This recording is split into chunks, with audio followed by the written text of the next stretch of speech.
Welcome to south Indian cooking. இன்றைக்கி நம்ம பார்க்க போகிறது ஸ்ரீலங்கன் ஸ்பெஷல் ஸ்வீட் தாங்க இன்றைக்கி நம்ம பார்க்க போகிறோம். இந்த ஸ்வீட் செய்யறதுக்கு வெறும் 4 பொருள் மட்டும் இருந்தால் போதுங்க. டக்குன்னு இந்த ஸ்வீட் செஞ்சு முடிச்சிடலாம். இந்த 4 பொருளுமே எப்போதும் எல்லார் வீட்லேயுமே இருக்குங்க. அதனால் நம்ம நினச்ச டைமுக்கு இந்த ஸ்வீட் செஞ்சு சாப்பிட்லாம். இப்போ இதை செய்யறதுக்கு நான் நார்மல் பச்சரிசி எடுத்திருக்கேன். இப்போ இந்த அரிசி ஒரு 3லேருந்து 4 மணி நேரம் நான் ஊற வச்சுருக்கேன் பாருங்கள். இப்போ இதை தண்ணி வடிச்சிட்டு இந்த மாதிரி ஒரு ஃபில்டரில் சேர்த்துங்க. இப்போ கொஞ்சம் கூட இதில் தண்ணியே இருக்கக்கூடாது, அந்த அளவுக்கு ட்ரை ஆகி வரணும். கையில் எடுக்க சொல்ல தண்ணி இருக்கக்கூடாதுங்க, அந்த அளவுக்கு தண்ணி நல்லா ட்ரை ஆகணும்.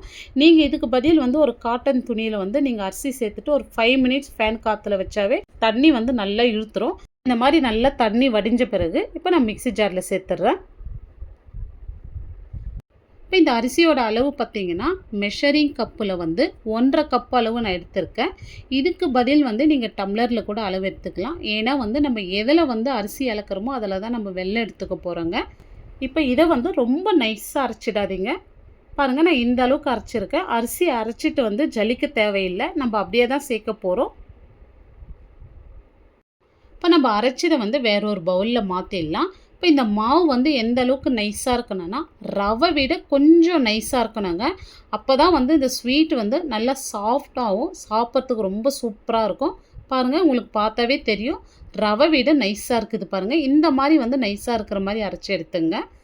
இப்போ இதில் மெஷரிங் கப்பில் 1/2 கப் அளவு மைதா சேர்த்துட்றேன். இப்போ இதனுடைய அளவு பார்த்திங்கன்னா 100 கிராம். இப்போ அதே 1/2 கப் அளவு துருகின தேங்காய் சேர்த்துடலாம். இப்போ 1 டேபிள் ஸ்பூன் வெள்ளை எள்ளு சேர்த்துக்கிறேன். நீங்கள் இதுக்கு பதில் கருப்பு எள்ளு கூட சேர்த்துக்கலாம். இப்போ ஒரு 1/4 ஸ்பூன் ஏலக்காய் தூள் சேர்த்துங்க. இப்போ இது ஒரு சைடு இருக்கட்டும். இப்போ நம்ம அரிசி மெஷரிங் கப்பில் 1.5 கப் எடுத்தோம். 1.5 கப் அரிசிக்கு நம்ம 1 கப் அளவு வெல்லம் சேர்த்துருக்கோங்க. இப்போ இதில் ஒரு 1/4 கப் அளவு தண்ணி சேர்த்துட்டு நம்ம வெல்லம் கரைச்சி எடுத்துக்கலாம். இது பாகு பதெல்லாம் எதுவும் தேவையில்லை. இப்போ இன்னொரு 1/4 கப் அளவு நான் தண்ணி சேர்த்தேன், வீடியோவில் ஸ்கிப் ஆகிடுச்சுங்க. மொத்தமாக நான் 1 கப்பு வெல்லம் 1/2 கப்பு தண்ணி சேர்த்துருக்குறேன். இப்போ இந்த ஸ்வீட் கரெக்டாக இருக்கும். 1.5 கப் அரிசி எடுத்துருக்கோம், 1/2 கப்பு மைதா மாவு சேர்த்துருக்கோம். மொத்தமாக 2 கப்பு அளவுக்கு 1 கப்பு அளவு வெல்லம் சேர்த்துருக்கோங்க. இப்போ இனிப்பு கரெக்டாக இருக்கும். இப்போ வெல்லம் கரைஞ்சி இந்த மாதிரி கொதிக்கிற டைமில் ஸ்டவ் ஆஃப் பண்ணிவிடுங்க. இது நல்லா ஆறட்டும், கை பொறுக்கிற சூடு வர வரைக்கும் இருக்கட்டும். இப்போ கை பொறுக்கிற சூடு இருக்குது. இந்த மாவுலேயே நம்ம வடி போட்டு எடுத்துக்கலாம். பாருங்கள், இந்த மாதிரி வடி போட்டு நல்லா கலந்து விட்டுங்க.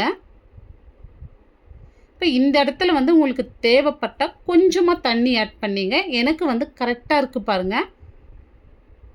இப்போ இதிலே ஸ்வீட் என்ஹான்ஸ் பண்ணுறதுக்கு ஒரு 2 சிட்டிகை அளவு நான் சால்ட்டு சேர்த்துக்கிறேன். இப்போ சால்ட்டு சேர்த்துட்டு நல்லா கலந்து விட்டுங்க. சால்ட்டு சேர்த்து நல்லா கலந்து விட்ட பிறகு ஒரு 10 நிமிஷத்துக்கு அப்படியே விட்டுருங்க. இப்போ 10 நிமிஷம் கழித்து பாருங்கள், இன்னும் கொஞ்சமாக நான் தண்ணி சேர்த்து கன்சிஸ்டன்சி இந்த அளவுக்கு வர மாதிரி நல்லா கலந்து விட்டுங்க. இப்போ பாருங்கள், திக்னஸ் இந்த அளவுக்கு இருக்கணும். ரொம்ப தண்ணியாகவும் இருக்கக்கூடாது, ரொம்ப திக்காகவும் இருக்கக்கூடாது. இந்த அளவுக்கு இருக்கணுங்க. ரொம்ப தண்ணியாக போனாலும் எண்ணெய் இழுத்துரும், ரொம்ப கட்டியாக சேர்த்தாலும் சாப்பிட சொல்ல ஒரு மாதிரி களி மாதிரி இருக்குங்க. கன்சிஸ்டன்சி இந்த அளவுக்கு இருக்கணும். அப்போ தான் நல்லா சாஃப்டாக இருக்கும். இப்போ சூடான எண்ணெயில் உங்களுக்கு தேவையான அளவு மாவு எடுத்து சேர்த்துங்க. இப்போ இந்த மாவில் நம்ம ஆப்ப சோடாலாம் எதுவுமே சேர்க்கலை, ஆனாலும் பாருங்கள் நல்லா எழும்பி வருது.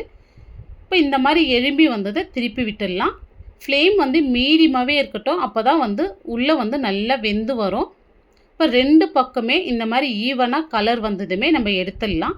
இப்போ உங்கள் பாத்திரத்துக்கு தகுந்த மாதிரி 2, 3 கூட சேர்த்துக்கலாம் ஒரு அடியாக. இப்போ நான் ஊற்றி காமிக்கிறேன் பாருங்கள். இப்போ இந்த மாதிரி ஊற்றுந்தமே நல்லா எழும்பி வரும். இந்த மாதிரி எழும்பி வந்ததுமே இன்னொன்று சேர்த்துடலாம். பாருங்கள், நான் 2 தான் சேர்த்துருக்கேன். ஃப்ளேம் மீடியமாக இருக்கட்டும். இந்த மாதிரி கலர் வந்ததுமே நல்லா திருப்பி விடுங்க. இப்போ 2 பக்கமே நல்லா வெந்து வரணும்.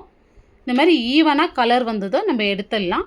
இப்போ வீட்டில் இருக்கிற பொருள் வச்சு ரொம்ப சிம்பிளான முறையில் ஸ்வீட் ரொம்ப சூப்பராக பண்ணியிருக்கோம். இது டேஸ்ட்டு பார்த்திங்கன்னா ரொம்ப சூப்பராக இருக்குங்க. இப்போ இது பாருங்கள், இந்த அளவுக்கு நல்லா சாஃப்டாக இருக்குது பாருங்கள்.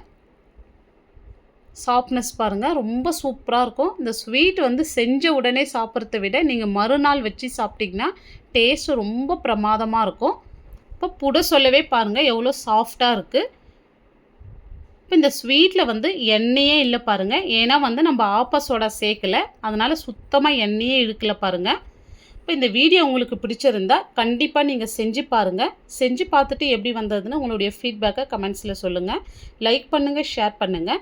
நம்ம சவுத் இந்தியன் குக்கிங் சேனலை சப்ஸ்கிரைப் பண்ணாத பார்த்துட்டு இருந்தீங்கன்னா சப்ஸ்கிரைப் பண்ணிவிட்டு அப்படியே ஆல்ன்ற ஆப்ஷனையே கிளிக் பண்ணிவிடுங்க. அப்போ தான் நான் போடுற வீடியோ உங்களுக்கு உடனுக்குடனே நோட்டிஃபிகேஷனாக வரும். தேங்க்ஸ் ஃபார் வாட்சிங்.